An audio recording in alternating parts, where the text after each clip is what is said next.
welcome to In-House Connect. My name is Shai Mahani. I'm the CEO and co-founder of In-House Connect, and I'm thrilled to have you here with us today. Thank you for spending your lunchtime or your afternoon tea time with us, and thank you so much to our wonderful sponsor, Streamline AI, thanks to whom this webinar is free and the CLE is free today. And again, thank you to our wonderful presenters, Kathy and Ilan. We're going to teach us or talk about when everything is urgent, how to build a scalable prioritization framework. This is our 58th webinar of the year. And I'm wondering, are you here for the first time or have you tuned into an IHC webinar before? Let's get to today's program. When everything is urgent, building a scalable prioritization framework. I was in-house for a long time. Everything was urgent. So I'm very excited to hear from Kathy and Ilan on how to best tackle that. Without further ado, I'll turn things over to Kathy to get us started.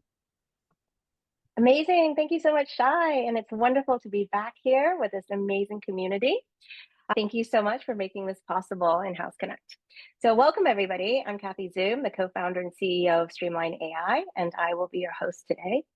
And if you're in-house and your week just feels like a series of fires, everything's labeled urgent, you're in the right place. I'm joined today by someone who solved this very well, Ilan Hornstein, Global Vice President and Deputy General Counsel at 8x8 is here with me today. Ilan created the new legal operating model, which we are going to shorthand as the NLOM. So you may hear us talking about this. Maybe it's the NLOM. I don't know, Ilan, how you prefer to coin this. And it's also corresponding prioritization framework. So we're going to walk through this framework with you. And over the next hour, I'm going to get Ilan to tell you exactly how he built it, what it is, what it takes to make it stick, and how he supercharged it with Streamline AI. So please, Ilan. Yes, please, Ilan, if you wanted to say, I don't know if you want to say a few words here. Yeah, it's just a pleasure to partner with you again and your amazing experience. Hi, everyone. I'm happy to be here today and excited to talk to you about this. Just a little about me is I've got over 20 years of experience trying to maximize the business value that is delivered by legal teams. In my past, I've served many technology companies. I've been the CLO and head of business operations for a private company, and I'm now a deputy GC in a public company. My focus is business value creation, and that's why I created the new legal operating model, which I publish at ilanhornstein.substack.com. Part of that is the NLOM prioritization framework, which is what we're going to talk about in detail today. I made the framework publicly available in 2022 so other in-house teams could adopt it, and I've successfully implemented it myself at multiple companies. I'm also the founder of Beyond NDA, which is the world's first business enablement network, and it enables business by eliminating the need for one-on-one NDAs. It's another free tool that I provide for legal teams. I'm all about you, my fellow legal professionals, and helping you add more value in your company. So check it out at beyondnda.com. Amazing. Thank you, Ilan. And just briefly as well, for anyone that's not familiar with Streamline AI, so I'm the co-founder of Streamline, and Streamline is a legal operating platform that connects all aspects of legal work, from your legal front door to collaboration, reporting, matter management, and much more. Prior to Streamline, I spent a decade in legal practice. I was formerly the Associate General Counsel at DoorDash, where I built the global commercial legal function as well as legal operations from scratch. And when I joined DoorDash, the legal team was 5 people, and I saw that grow to over 100 during my time there. And the company grew from about 2,000 employees to well over 10,000. So Streamline came from the frustrations that I personally experienced seeing that level of scale. And I'm really excited today to be sharing this framework with Ilan and with all of you. Okay, so let's move forward to the next slide and talk about what you will be leaving with today. So the NLOM prioritization framework itself, not just the 5 levels, but also the logic and design behind them. Ilan built this from scratch, and we're going to get into all of the details. Second, the psychological design that makes the framework work in practice. There are deliberate mechanics built into the system that most people do not see on the first read, and they matter enormously. So it's great that you're all here tuning in. The third is how to implement and maintain it. knowing the framework is not enough. We're going to talk about what it takes to make it actually stick across the business and continue to refine and improve that over time. 4 is how to measure if it's working or not. The data is what separates a functioning framework from just being a decorative one. Yeah, and if you only remember one thing from today, the framework's value isn't the labels. It's the conversations that happen between legal and the business. Awesome. So with that, let's start with the basics. What are we actually here to talk about, and what is the problem? So let me frame this up for you. Here's what it feels like for most in-house legal teams right now. And maybe some of you are already aware of these statistics. Survey after survey tells the same story. 77% of in-house legal teams are reporting increasing workload and complexity, according to Axiom's 2026 Global In-House Talent Report. 40% of in-house legal staff are reporting tension with leadership over something as basic as work prioritization. And Law 360 Pulse's 2026 in-house counsel satisfaction survey found that crushing workloads coupled with shrinking budgets are now a leading cause of burnout among mid-level legal professionals. The underlying dynamic behind all of those numbers is the same thing: reactive firefighting. Legal teams are spending their days responding to whoever's the loudest, whoever escalated the hardest, and whoever got to the GC first. Not because anyone chose that system, but because nobody built a better one. And that is what Ilan and I are here to fix today. So let's go into our first poll just to get a lay of the land. Whether or not you have a prioritization framework in place, what are you currently using to manage and track requests? So those are all of the incoming bits and pieces, random questions, or maybe contracts, all the requests that are pouring into your legal team. What are you currently using to track that? Are you using spreadsheets? Are you using just your inbox? Are you using a generic project management tool? And something else. And if you selected something else, I'm actually curious to see in the chat, if you want to put it in, what you are currently using. I think people are getting creative. But I'm still seeing that there's actually now a tiebreaker between email inbox and something else being the two most popular, each around 33%, and then spreadsheets and generic project management tools coming in around 16, 17%. And I really feel for the third of the audience with the email inboxes, because that's hard, right? With all the flood of emails and then trying to keep track of that in email, that's really hard. I'm sure a lot of people are probably reading things and then marking it unread. Are any of you guilty of that as a way of seeing if you still need to handle something? All right. Okay, so let's move on to the next slide. I'm seeing some cool posts in the chat, which is great, about what people are using. Okay, so now let's talk about what is a prioritization framework. Yeah, we gave it away that this is what we're talking about, but at the heart of it, it's a holistic company resource optimization tool. And it's not a tool for ranking individual requests. And that's a misconception, right? People sometimes think, oh, yeah, it's priority. This is somebody's tickets gets worked first. That's not what it's about. What you're really trying to accomplish is whose work the company needs done first across functions, and how to have a systematic way to accomplish that you can talk about, that you can get buy-in to, and that you can execute. I built this framework because I had to. When I first ran a legal function, I didn't have any way to talk about what we're working on, what the order was or something. I just kept hearing that we're slow, things aren't getting done, we're the bottleneck. There are always some sort of complaints, and the complaints weren't wrong, but there was nothing really we could do. We couldn't just work harder. The thing that occurred to me is that we needed to work things in a better order, transparently, and with the business having an understanding of the logic. And that is what a framework does, and that is what it is. That's so interesting, Ilan. So what I'm hearing you say is that it's actually less about efficiency and more about visibility and trust building. Exactly. You can't build trust if you've got a black box, and you can't optimize what you can't see. Totally. All right, next slide, please. Okay. So now let's do a second poll. And let's ask, do you currently have a prioritization framework in place? So the answers are yes, it's working well. Yes, but it needs improvement.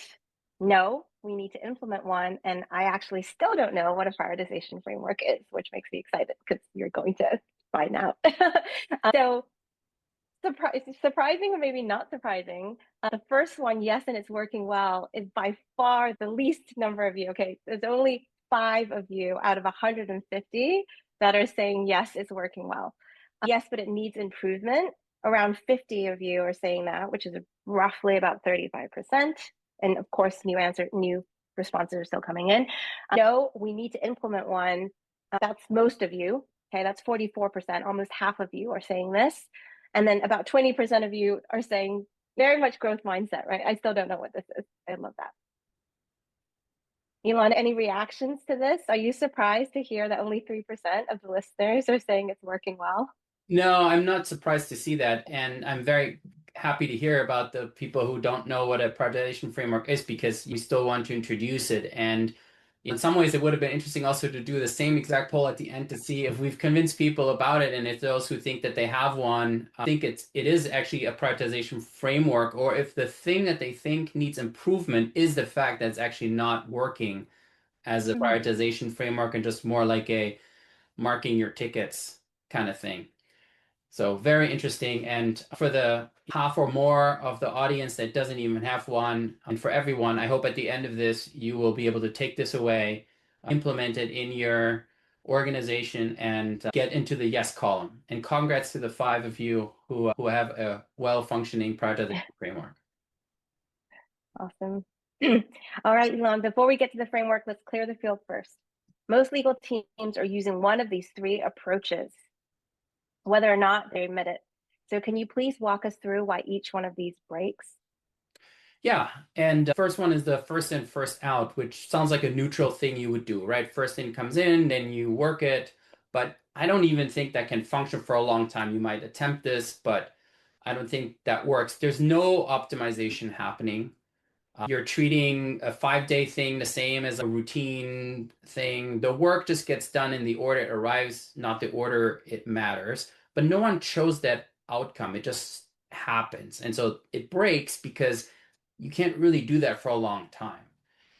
Because what happens is, and where most legal teams that I'm aware of are in, is in the loudest voice wins column. This is very insidious because it's a self-reinforcing state. The first time someone escalates really hard and gets their work moved up, they've learned something, and so has everyone watching. So over time, the whole organization learns that the way to get legal's attention is to create more urgency, more disruption, more noise. The teams that play by the rules actually get prioritized. So over time, it just gets worse and worse. And it's not an accident. It's what this sort of incentive structure produces.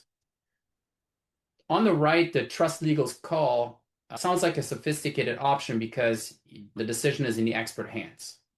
The problem with this one is it's a black box to everyone outside of legal. You first of all even have to have a power to implement something like that. And second of all, the business can't see the logic. They don't know why their request is waiting while someone else has moved ahead.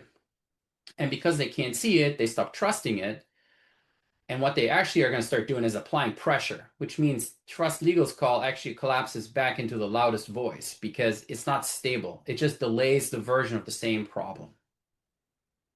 Totally. I think we've all seen how that movie plays out, right? With the trust legal's call, it always actually ends up being blame legal, blame legal for being a blocker, blame legal for slowing things down.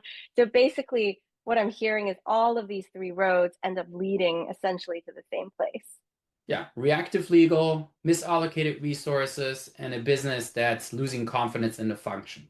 And that's what we need to solve. All right, so all 3 of these approaches have the same underlying problem. We just heard that. None of them actually optimize for what the business needs most. So let's talk about the change that needs to happen. Ilan, what does the shift actually look like? The shift is moving from a system that's driven by pressure to a system that's driven by value. And that word deliberately. Value adding is what every legal professional wants to be, at least the ones I know. It's what we went to law school to do. It's what we tell ourselves we're doing when we show up every day. But most of us have never been given a rigorous way to think about what value actually means in the context of a business, how it's created, and how legal fits in that picture. That's one of the core questions, actually, of the new legal operating model and what it's built to answer. I've been publishing it chapter by chapter on Substack, and I invite everyone to read it. It will change how you think about your role, and it will teach you what value is and how to actually add value in a company from the legal function. The NLOM prioritization framework is one of the tools inside that larger model. Its job is to ensure that the work legal does is sequenced in the order that is most value adding for the company at this moment and in this context, not based on who escalates hardest, not based on who got there first, but based on what the company actually needs most right now. And that is the shift that we're talking about. Amazing. Okay, so let's talk a little bit about where this framework actually came from. I was really curious about that myself when I first saw it. What gave rise to this particular structure? Why are there 5 levels? Why did you give it these names? And why did you also decide to make it public? The origin of this is actually in engineering, and some of you might be familiar seeing this if you're in technology companies. When I was observing how engineering and product teams manage their roadmaps, I noticed something that looked like a system they were using, but it wasn't really functioning that well. Everything that mattered was a P1 or a P2, priority 1 or priority 2. If something was labeled priority 3 or priority 4, P3 or P4 in the roadmap, everyone in the room actually understood that it just would never get done. So what happened is that teams started inventing P0s, P0 plus for the super urgent thing, a P1 minus, which was a P1 almost, but not really, but also wasn't a P2. So the labels were multiplying, but the underlying problem didn't go away because the problem wasn't the labels. It was that nobody had designed a way for the levels to actually hold meaning once there was pressure. When I took over my first legal function as a general counsel, I had this exact same problem, right? The business didn't know what was going on. I already talked about we were blamed for being slow, we were bottleneck. I just needed some way to make things visible and to have a way to explain what we're working on. So that's why I built the framework. So it's not a triage tool for an individual request, but it was my way of making legal's prioritization logic legible to the entire business. 5 levels is a deliberate choice. There are enough levels to represent real and distinct trade-offs. We're going to get into each one, but there are few enough that each level holds a separate meaning and people actually understand that the work submitted at a given level will be treated accordingly. So there is a difference between a P3 and a P2. There's a difference between that and a P1. So this thing is intended to be used as part of the broader methodology, which I already talked about, right? And it's all about adding value. And so I made it public because that's how I've been doing things, right? I published the prioritization framework as a free tool, the same way I make Beyond NDA available for free, because I believe legal teams that operate well have an enormous ability to unlock value in their companies. Think about the fact that you touch almost every other part of the business, and there are very few functions in the business that do that. And that ability is only growing as AI is making us more productive and gives us even more capacity to influence the business. Yeah, Ilan, so much of what you said resonates with me so deeply. I think we both share such a deep mission for wanting to supercharge legal teams and how they operate and really unlock our ability to do our work as it's meant to. I feel, as they say, I feel this in my heart.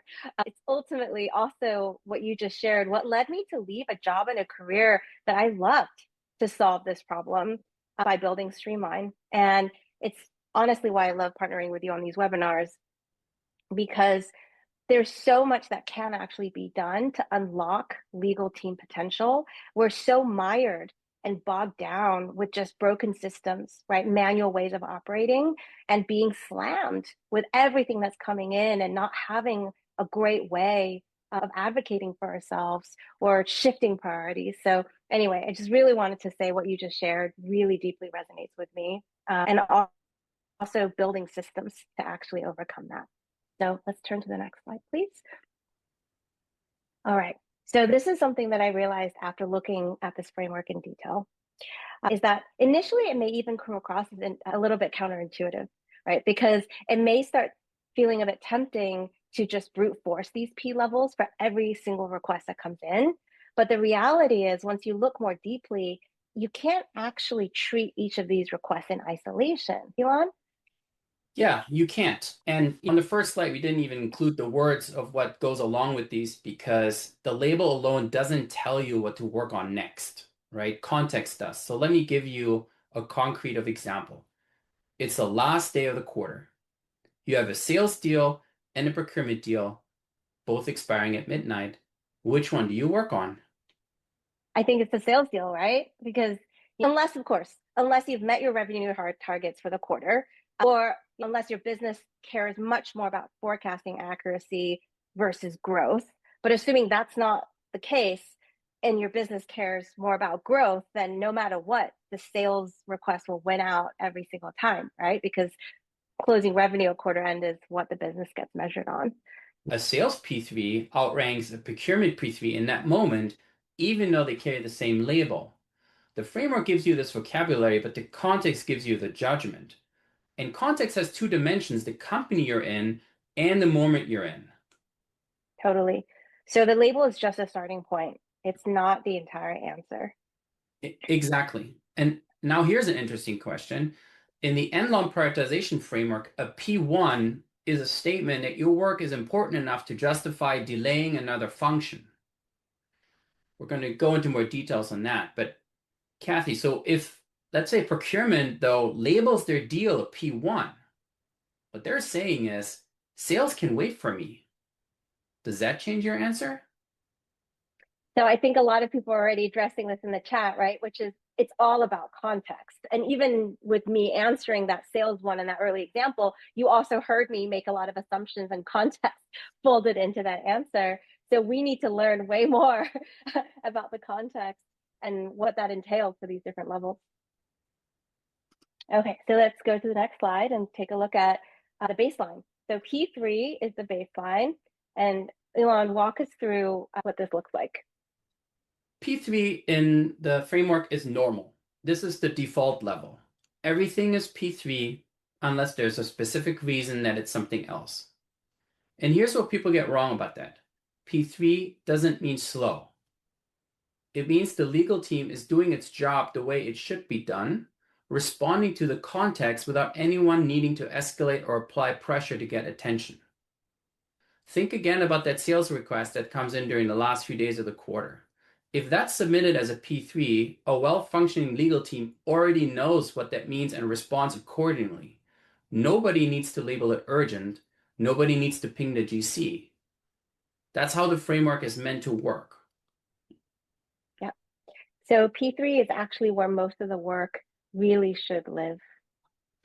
Most of it, yes. In fact, I measure our P2 and above ticket percentage because those are disruptive. They're disruptive to the ordinary operation of a well-functioning legal team, and they're a significant risk of causing waste.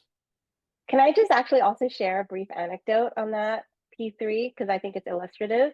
So Ilan, you had a really interesting conversation with my head of sales, where my head of sales actually talked about an example where he thought was super urgent because it's the end of the quarter and he needed a really fast turnaround. And he was saying, of course, that should be a P1 probably, right? Or maybe even higher. And you told him, no, that's actually It's a P3 for us. That's right. So that is really illuminating when you think about this is actually just business as usual. We know what to do here, right? You don't need to raise the level. Okay. So now let's talk about the other end of the P levels, which is the P4, low priority. Ilan, please give us some more details on that.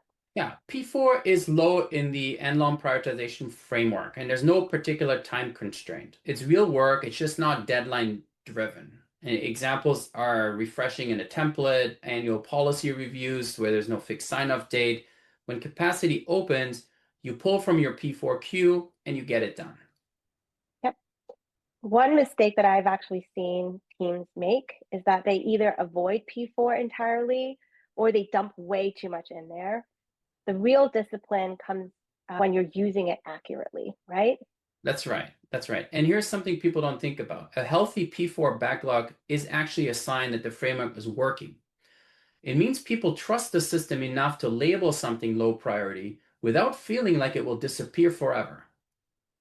That trust is fragile. When a requester submits something as a P4, they're making a bet that legal will eventually get to it without them having to chase it down. If you never do, or if you have no way to track it and report back on it, you train people to never use P4 again. Everything gets pushed up, and then you've lost one level of your prioritization framework, right? You no longer have the P4 thing to put in it. So everything gets pushed up and you get back to everything being urgent. This is where it's so important to have the right system. You need something that understands the prioritization framework, helps you to triage and track requests at every level, and gives you the metrics to see what's actually happening across your queues. We actually use Streamline for this. Streamline is built to do exactly that, which means your P4s don't fall into a black hole, and you can show the business that submitting something as P4 is not the same as submitting it to the void. Exactly. That's why we built a reminder functionality that can be triggered based on certain conditions, like how much time has gone by or a certain other condition. We've even helped to make P levels and definitions super clear in Streamline. You can actually describe that when someone's submitting a request so they know exactly what the expectations are. I used to love it, by the way, when I was a commercial counsel, when a business person, a salesperson especially, would submit something and say, this is not urgent. I don't have a deadline attached to this, but I would like it done at some point. And they would earn so many brownie points with me that they were able to actually trust this enough to do it. And I never, ever let it slip for that reason. So it's wonderful when this can work in practice and you've built up enough trust. Okay, so now let's move up the ladder, Ilan. Please walk us through what P2 looks like. All right, P2 is the priority in the NLOM prioritization framework, and it means that this is the top priority for a single function. So it's not the whole company, it's just that function. So think of a regional big deal for sales, the company's new enterprise AI license with some complex issues, or a major marketing campaign. So there are real stakes, real deadlines, but it's contained within a function. And this is also where I want to point out to you the analogies we put on the pages for each of these. And you can start to see some of the gradations, because this is how you would explain it with the analogy to the business, is when would it be justified not to do what's normal, which is you buy a reasonable economy ticket, but this one would be one where you would be buying an economy ticket on a direct flights, regardless of what the price is, because it is the most important thing. Yes. So, Ilan, how does the P2 feel different from P3 in practice? Yeah, and so it's really something you're thinking about with the analogy we just talked about, right? And you have two constraints to make a P2 work. First, every function gets one active P2 at a time, and legal enforces that. If sales already has an active P2 and a new request comes in that they want to label P2, they have a choice to make. Either the existing P2 moves down or the new request starts as a P3.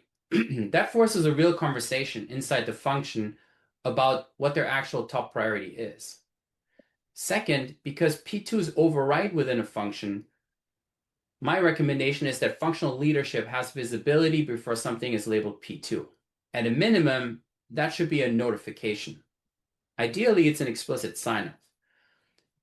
A tool like Streamline can automate that notification so it happens without anyone having to remember to do it, but you can do it however you wish. And so what do you do if the sales leader is saying, hey, both of these are equally important? They're actually both P2s. Yeah, the better question to ask is, which one do you want us to work on first? And in reality, there is something that has to be done first. And so they usually can answer that. And we also have this idea of it being an active P2, right? There could be something that's with the other side or it's waiting. That doesn't matter. But what matters is at any point in time, you can't work on two things at the same time. And so something is more important than the other thing. And that one is active P2. I think that it all comes down to asking the right question and framing it the right way. A quick question from Russ Jacobs. He asks, do you communicate back expected turnaround time or deliverable date after reviewing the request? Do you give them, hey, I'm going to get back to you in a week or a few days? Yeah, it's a very excellent question, and the answer is yes. One of the ways that's done, we'll get to it a little later, is that they can also explain their deadline, right? Because that's part of the context that you need in order to figure out when to work on something. But we also publish SLAs that tell people to generally expect a response within a certain number of hours and an actual turn within a certain number of days. And so SLAs play a role as part of the framework. We've kept SLAs today out of the discussion simply because of time constraint, but absolutely you want to communicate. Communication is, as I said, the biggest thing that the framework achieves for you is that communication and the making things visible, right? They have access to a tool where they can see it, like Streamline. They can see our queue. They can see all their requests. They can see all the different requests and the status where they are. They're with the other side or they're with us. Everything is visible to them, but that communication is so important. Yeah, that's what stops legal feeling like a black box, honestly, is that you have something to share. Were you about to say something, Shai? So Damaris from Houston, I've met her before. She's been having a really interesting exchange, and she's basically saying that these categories are hard to nail down. What's a P1? What's a P2? What's a P3? Oh, that's a P2 because it's this person? Is it a, you know what I mean? So so it's an interesting exchange about that in the chat. Maybe after we'll have a chance to unpack it a little bit further. And then one more question, and then we'll continue on. Does the model shift if the legal team is a team of one or a solo GC? So the model doesn't shift, and I did this when I was a solo GC. It doesn't shift because you still need to be able to communicate it. I think it gets even harder when you're by yourself because it's just you, and it's so hard to stay on top of things. Having an automated way, some way that others can look at where things stand without calling you, slacking you, or sending you emails is huge. Okay. Yep. And I think that what Ilan just shared, along with Jamarius's question about we are going to actually answer a lot of this in the implementation and the rollout of it. And that's really, there's some upfront work that's required to get everybody to buy in and for this to be effective. But once you do that, especially if you're resource constrained, it can be a massive boon for you and your team. All right, so let's march on forward. And after we go through these P levels, we will be talking about how to actually implement this successfully. So now we're getting into a territory where the stakes are going to go up. Ilan, please, can you walk us through what P1 looks like? Yeah, so P1 is what the label is urgent, but what this means is that this is work that's a priority for the entire business, not just one function. So it carries a very specific and important implication. A P1 is a signal that the ordinary hierarchy of functions, for example, revenue generating work generally gets priority, right? Those rules that are there. That general way that you know how to operate on, that should yield to something else. Someone who submits a P1 is saying, my work is important enough to potentially delay another function, including sales. And that's a pretty meaningful claim, which is why executive approval is recommendation before anything gets labeled a P1. Because if a procurement P1 delays a sales deadline, guess who will be on the phone complaining? At that point, you want those two functional executives to have already had that conversation. Legal should not be the one caught between them. We have a company to run, and these trade-offs need to be owned at the right level. Yep, totally. Something that I've actually been asked about a lot over these years is, what has it been like to move from a legal leadership role to a CEO role? I think one of the biggest shifts for me is perspective. And honestly, it's like getting a new pair of glasses, right? Suddenly I can actually see across the entire business. I can see how everything is connected. I can see trade-offs that happen and how one decision has tons of cascading and downstream effects for other teams. And I'm always trying to now solve for what's actually best for the entire business, not just for a single function. As one example that I can think of, if my customer success team is demanding a new set of features to be built to satisfy a single customer, I can see how agreeing to that could impact aspects of our entire product roadmap by shifting things around.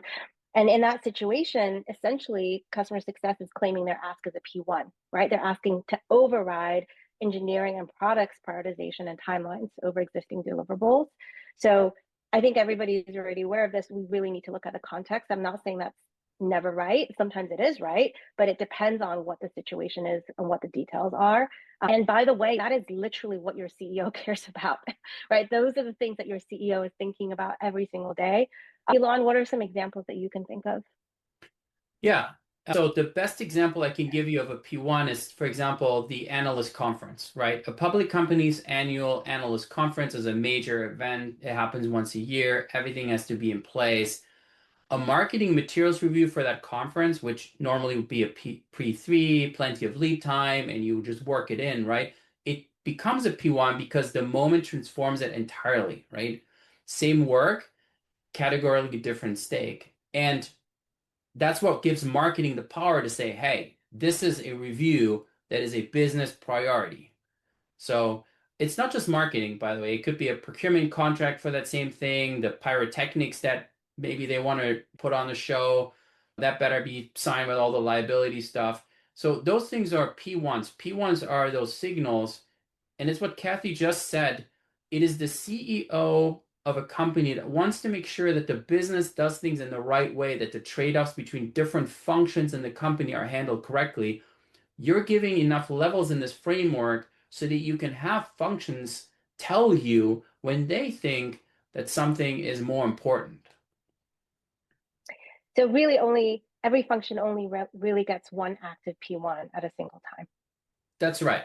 And it's, again, the legal enforces that. So if somebody submits it, you have to push back on that.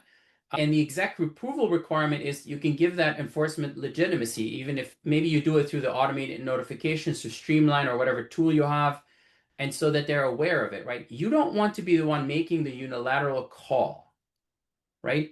You're implementing a business decision that's already been made at the right level. That's what your CEO will want you to do. That's what ultimately helps you create maximum value in the company. And by the way, I do see these questions coming up in the chat. We have a lot more material to get through, and I think some of it will answer your questions. So we're definitely going to make time at the end. Hopefully you can stay a little past the hour for that. Okay, let's zip through P1 because it is actually really rare. It should be rare if you're doing this properly. Ilan, tell us about this P level. Yeah, P0 is the emergency level, right? And the definition of that one is you override everything to get this done. The legal team will basically drop whatever they're working on and focus entirely on this until it's resolved. And for the solo GC or very small teams, literally this will mean that nothing else gets done, right? Nothing else gets attention until there's a natural pause in figuring out that emergency. The examples on the slide are real. And I had this one happen at a prior company where a customer called to say that our product caused a fire, right? They think we started it. If your company doesn't make physical products, the equivalent might be that there's a major outage at your customer and your software is implicated, or a live security incident where you've got disclosure obligation. The common thread of P0s is something has gone seriously wrong. The legal implications are immediate and every hour matters. Awesome. Okay, let's get to the next slide just so we can summarize all of the different levels into a single slide. Now, we walk through each of these levels individually, but it really needs to also work together as a system, right? And the way that it works as a system is a deliberate design choice that the requester actually sets their own priority when they're initially submitting it. Oh, sorry, Ilan, if you wanted to talk about that part. Yeah, and you might think this might cause chaos, right? And audience, you might think, but it's actually really important because the alternative is worse. If legal sets the priority, then you're back to that black box, or you don't have extra priority, or it's just everything's urgent, or there's only urgent and non-urgent. But there's resentment starts, there's lack of trust. If you negotiate every priority at intake, you're also wasting time on process instead of doing the work. So you let the requester go first. They set the priority they believe is correct. Legal reviews it. If it's wrong, you correct it and just let them know why. After that, the priority is legal's to manage, not the requesters to relitigate. And here's why that matters beyond just getting the label right on the ticket. Every incorrect priority that gets corrected is a data point. Over time, that data tells you which functions are inflating, which levels are being misused, and where the organization needs more education about the framework. You can't generate that intelligence if you don't let the requester go first. I want to also just bring up another example of this so that the audience can hear. There are other companies that are also implementing Ilan's framework successfully. Heather Stevenson just shared this actually over LinkedIn. She's at Redzel, she's a GC at Redzel Partners. She implemented this framework into Streamline, and she says what she loves about it is exactly what Ilan is saying. She's getting people to submit priority levels when they're submitting their requests. And now people are being way more thoughtful about how they're actually submitting it. They're not just labeling everything as urgent, everything as ASAP. And of course, there are times that the requester is going to get it wrong. Like that's just going to happen. But now the legal team has something to point to explain why the priority needs to be adjusted. And so people are going to learn and get better at it over time, right? So this isn't just a courtesy, letting the business person determine that initial priority level. It's actually how the framework learns, or how they're learning the framework and how they're iterating on that over time.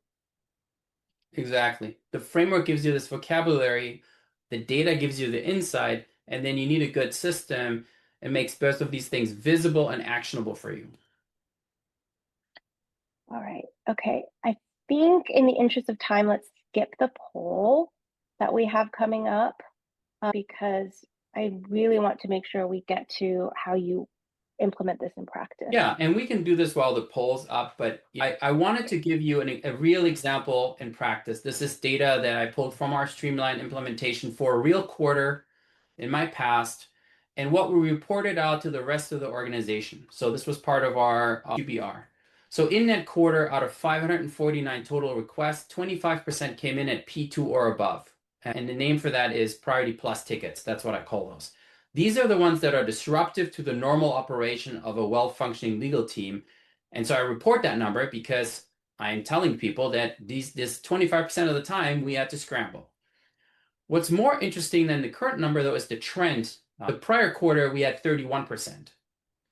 And so that was a reduction. And you can see that our P0 emergency went from 11 to 2, and we didn't have 11 P0s, right? We just had that, obviously, reported. They weren't really 11 P0s.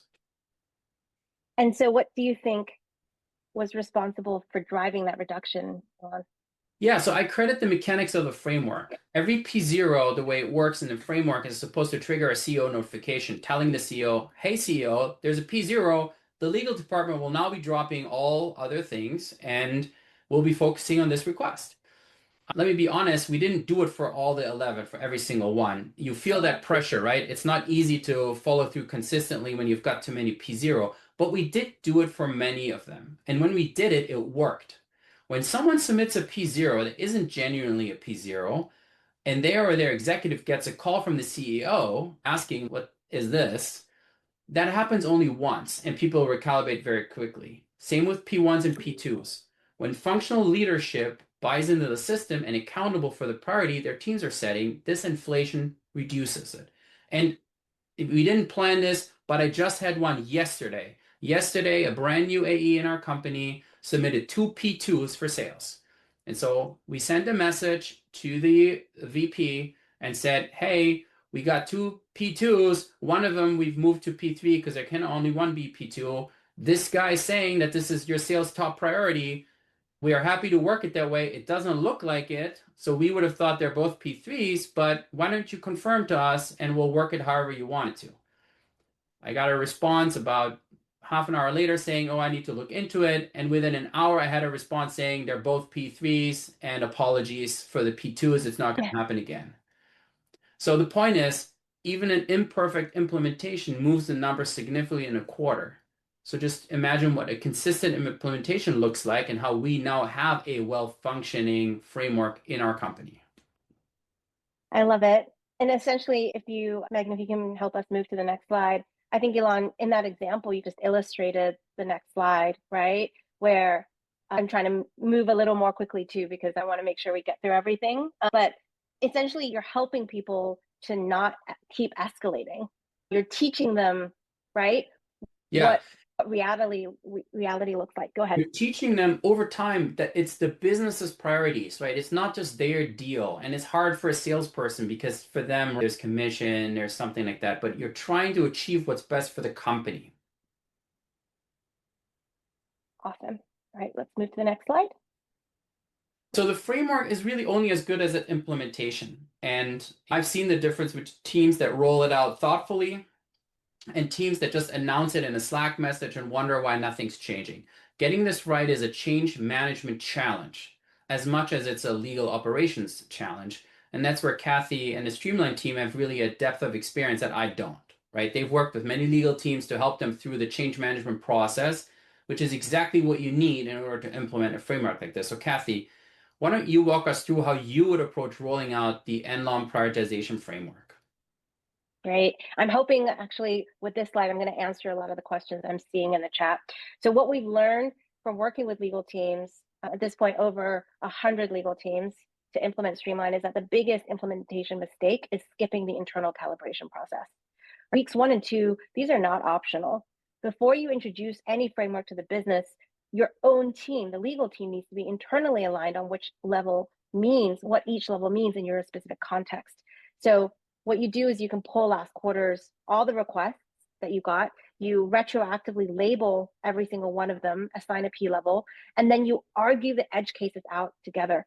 And the argument of that or debate is really the point, right? And if the team cannot agree on if something is a P2 or a P3 in a low stakes internal conversation, then you know that they can't apply it consistently under pressure.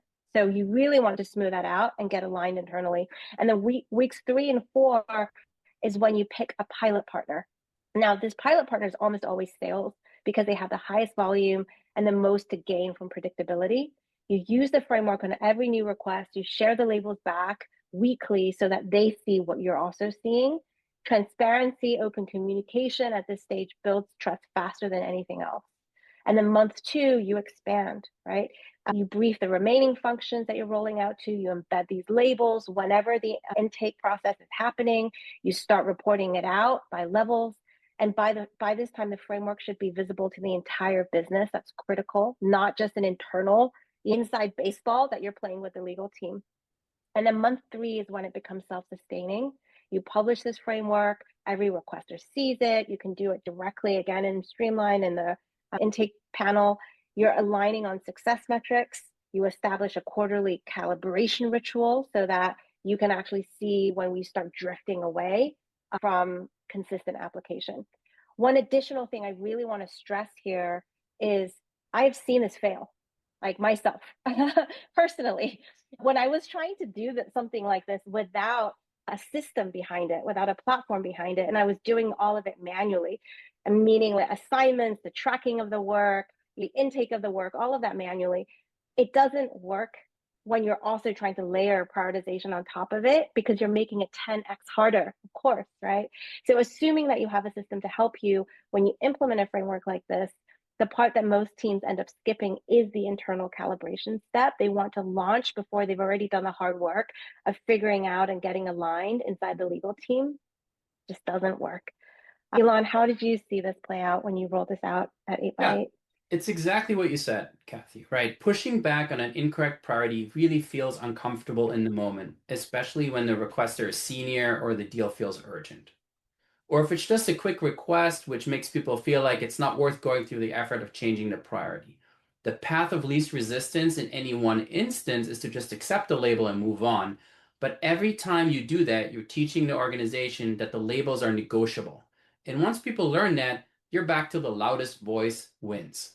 It took time to convince my team to push back consistently, and even more time to keep that discipline going under pressure, right? But that consistency is what makes the framework succeed.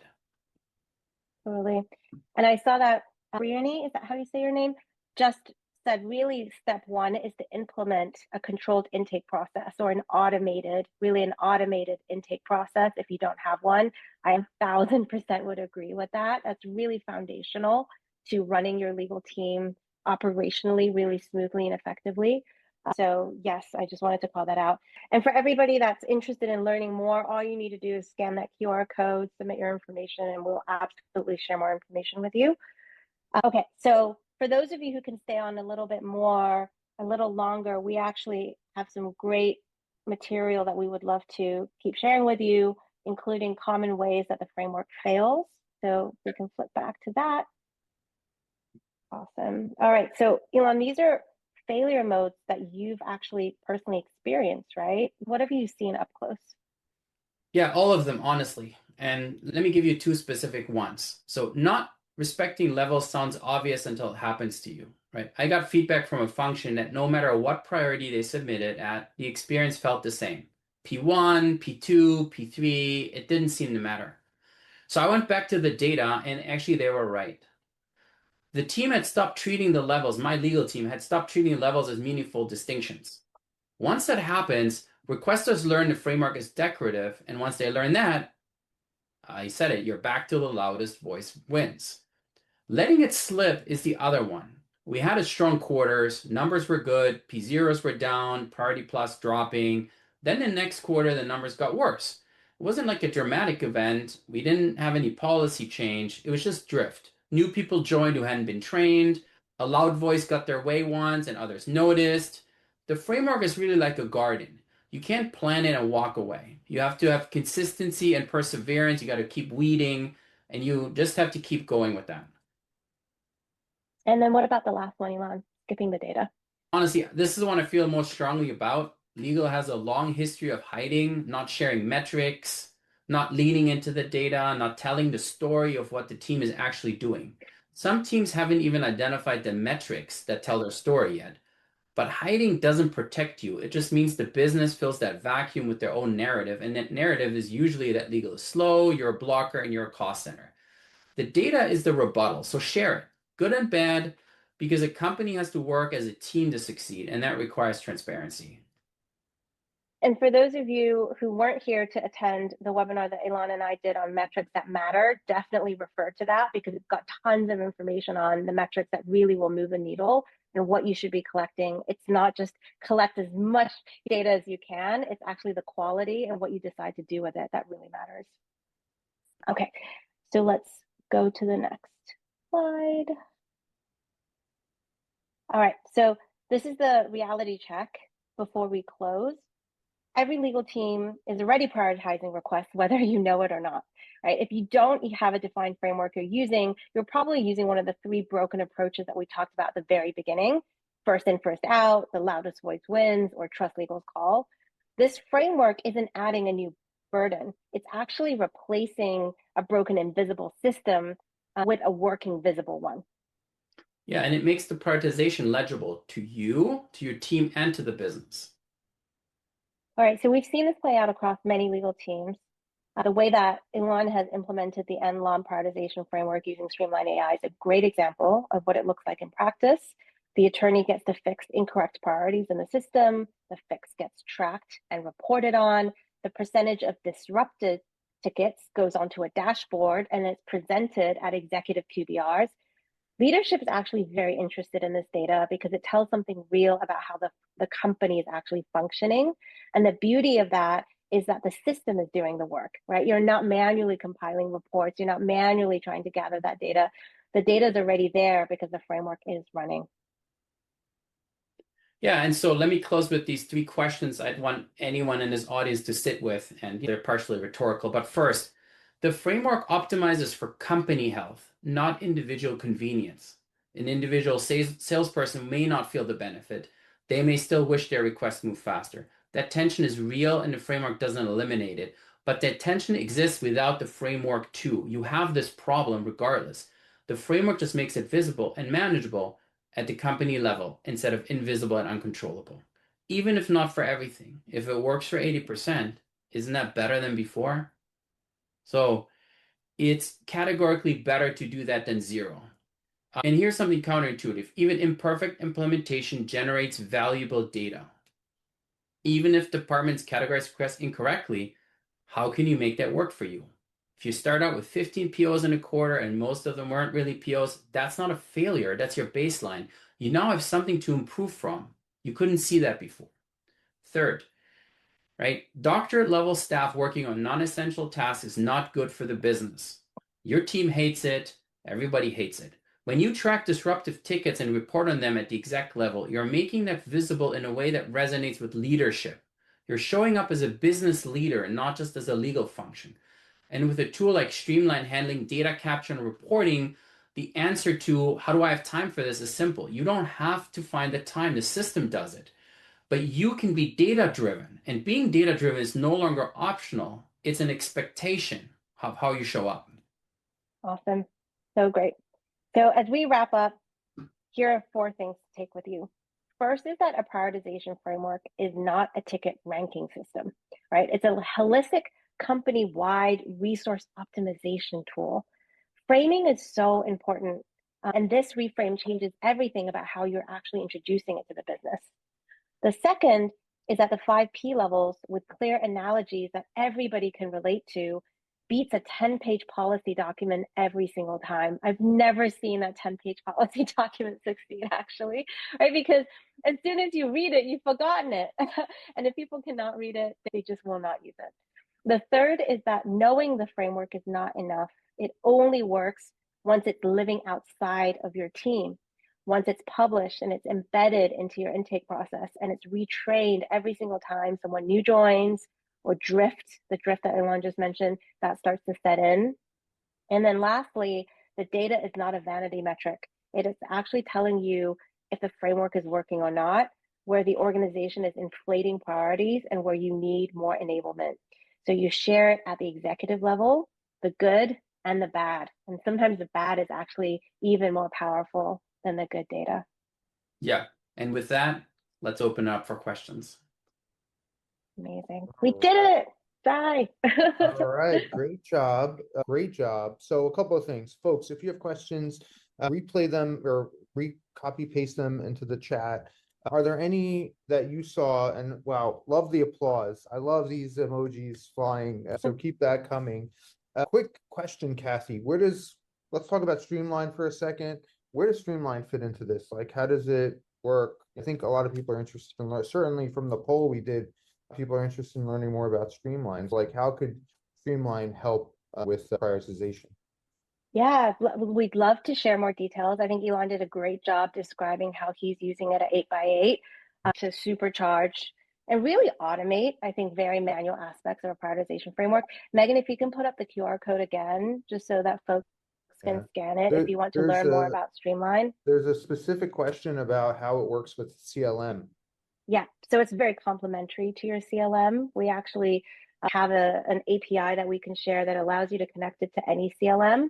And we also have a native integration with Ironclad. But if you're using something else, again, we can connect with that. It's very different from a CLM because CLMs are focused very much on the document level, right? On the 4 corners of the document. I think of us not as a document technology, but we're process technology, which is why we are here to talk about process like prioritization and how to automate your front door, how you manage everything coming in, right? How you assign priorities to it, how you assign matters to different people on your team. Basically, all the aspects of work that we've seen can actually bog your team down and suck up about 30% of your legal team capacity. You can now free that up with a platform like Streamline. All right, I have some specific questions now. Christina asks, how about when you receive requests for same-day review and approval? How do you go about stopping that behavior without risking other projects? And I want to add, how do you do that in a tactful way that doesn't piss off your business counterparts? Yeah, maybe I'll take that. And like I said, just yesterday we had that, and at the beginning we had more of it. It's known, and especially if you're in a tech company, the idea of prioritization within a roadmap, within engineering work, and how they plan out their sprints and what they get to work on, it's just a thing that's normal. And that negotiation between different poles, sales want certain features in order to sell better, but the roadmap and the product team thinks other things have to happen, right? And that negotiation happens. They have regular reviews. And so that's a muscle that actually exists. And everyone is bought into that as being the way that you optimize and maximize the value. Legal teams just aren't used to showing up with this idea of business value and how to stand in front of a group of people and tell them what we're doing helps the business in this way. This is how we create value. We're not just managing risk And one of the things you can see in my Substack is there are over 30 ways for lawyers to add value in a company, right? Risk management is just one out of those 30 ways. If you only live in that box, you are restricting yourself. And so part of this conversation is it feels uncomfortable, but it actually is extremely value adding to the business. And for seasoned professionals, it's not something that they're going to perceive as rude or you're just lazy or something like that. Is they're going to understand that as soon as you start talking about data, talking about the value you're creating for the business, and talking about how to achieve those things, you're speaking about what's best for the company. And in reality, most lawyers try to do that. They're not trying to tell you, I don't like you, so I'm going to work on your stuff last. They're saying, hey, I've got these 16 other things on my plate. They're really important for the business. I know I have to get these things done. Your thing is coming in and it's probably number 8, right? And it feels uncomfortable to say that, but the truth is that is what's best for the business. So it's really about making that more explicit through a framework and then having that fact-based conversation. And it's still, you got to still say, hey, you think this is a priority, but did you check with your boss? Or you think this should override another function? Is that really agreed at the top level? It doesn't sound right. That's a really healthy conversation. So it gets better with time too. Awesome. All right. One more question, maybe one more question. Maybe we'll have more. Paul says, I get the focus on value. What about the role of risk? So I'm absolutely going to tell you. So I have a 4-part series about what value even is and how to add value. Reducing risk is actually a value adding activity. Value means something really specific. There's a defined term. It comes from Six Sigma and Lean. It's how actually a company makes more money because of what you do, because that's what value adding really means. And lawyers, we're not always very close to the ability to directly add value. We're usually doing something someone else needs to create value for the company. And so tracing that through is difficult, but there are a lot of techniques and you can read about that. But you have to do even your risk management in the context of how that helps. And so I do an analogy about a cheese inspector, and it would take too long now, but please go take a look at that because it will answer to you, because risk management at company A or risk done at company B depends on the context of that company and what you're doing. And you might think you're doing something that's risk management that's value adding, but in reality, you're actually doing something called waste, which is you're doing something that's not actually adding any value. It's just, we're lawyers, we strive for perfection and everything's got to be perfect, but maybe it doesn't, right? All right. Last question officially. Do you communicate? We talked about this before, but Damaris is asking, is interested in this response. So for Damaris, do you communicate expected turnaround times for deliverables after reviewing the request? Like, how do you handle that? And I have a follow-up to this. So that's part 1. Yeah. So in the chart where you can see all of the priority levels on the same page, at the bottom are the general principles. And at the general principles, one of them is that the requester also sets a deadline. They just have to set it within SLA. So the way I would recommend is have a deadline field and let them set their SLA. If that deadline is something you can achieve, you don't need to talk about it. You just understand it in relation to all the other requests. If that deadline is earlier than SLA, that's a conversation. And if you don't think you can accomplish things within the deadline, even if it is within your SLA, then that's another conversation. You communicate that back and you reset the deadline to what it ought to be, right? After a conversation. This is actually, I pulled this actually from this executive coaches teach this, and my exec coach taught this to me. When you have deadline work, when you have to delegate or you're receiving an assignment from somebody, the negotiation of the deadline is one of the key things, because there's always an expectation of when is something needed and when can I deliver it. And it's not having the conversation to agree on that usually causes a problem. So you always want to lean into the idea of the fact that, hey, this is something that needs to be done by this date. And yes, I accept that I will get this done by this date. All right. Awesome. A follow-up to that. And this is from Christian, and this will be our final question officially. So maybe, I don't know if Christian is talking about their experience or a hypothetical, but either way, solo GC gets a P0 from the whole C-suite, right? Every single see everybody in the C-suite has a problem, right? I don't know what this must be Enron in the 2000s, but what so what advice do you have for a GC in that position who really has competing emergencies from two or three different very important stakeholders? How would you handle it? Yeah, I would tell you that they're not all P0s. And you have to push back on that, right? If you really had multiple P0s at the way that it's defined, it's your company's imploding, so get your resume out. But it's really not, and what you see there is that you've lost the gradations, right? What you really have is a bunch of executives who think their thing is the most important and the other execs should wait, which is cool. Put them in a room and have them duke it out, right? It's not your job to figure out if 5 different executives, and Kathy is a CEO, she's right here, right? One of the CEO's jobs is to keep the rest of the C team in line, right? This is not something you can solve. And think about your alternative. You pick one of those P0s and you work that one first. The other ones are going to declare you as being out of step with the business. You don't know what you're doing. You're slow or whatever. So you have zero success if you try to tackle it in any way other than making them duke it out.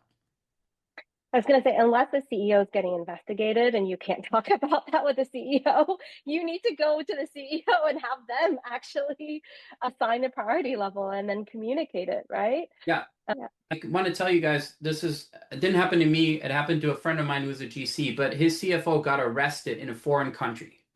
He got arrested, right? That's a P0, right? And he told his CEO, hey, I got this P0 and I'm not going to work on anything, obviously, if there's a break, but I need to get our CFO out of jail in a foreign country, right? That's hard. So that's a P0. Okay. All right. On that note, Kathy, any final remarks, any closing ideas? No, just that this is such an incredible system framework that Ilan has shared. And I hope that everybody was able to take something away from this session that will actually help you really change the way that you're thinking about how legal is running if you're not doing any type of prioritization today. And it's just purely all reactive and whoever's yelling the loudest. I've lived that life and it's extremely painful. Burnout happens, dissatisfaction sets in, often legal gets blamed unfairly. We already saw that in the chat. And the great news is you can do something about it. This isn't just a life that you have to passively sit back and say, okay, that is what it looks like to be a lawyer practicing. That's not the case. It takes time and effort. We're going to share this session is recorded. We'll share that. Shai will also make the deck available to all of you. Please follow Ilan on Substack. He goes into a lot more detail on all of this. And we're very happy to talk to any of you that are interested in exploring Streamline. But thank you so much for tuning in and for giving us your time. Yeah, thanks everyone. And in the deck, there's another page where there's also QR codes for the new legal operating model or beyond NDA. Oh, thank you for putting it up. So you can feel free to check it out. I love this stuff. And as I said at the beginning, I want you guys to be successful. I want to see you adding value in your businesses. Legal is a superpower inside every company. And even if you don't get the appreciation where you are right now, just know that you're doing very important work and you can do amazing stuff. All right, wonderful. We're going to wrap up here. Thank you, Kathy, Ilan. Thank you, Streamline. And thank you, our wonderful audience, for tuning in, contributing, and having an awesome session. If you're in Boston, I hope to see you later. But if not, odds are I'm going to be seeing you sooner than later. And hopefully I'll see Ilan and maybe Kathy when I'm out there on the West Coast, June 17th and 18th. All right. Thank you so much, everybody. We're going to wrap up. Happy Thursday. Hope everybody has a wonderful weekend. And I'll see you next week at the next IHC event. Take care.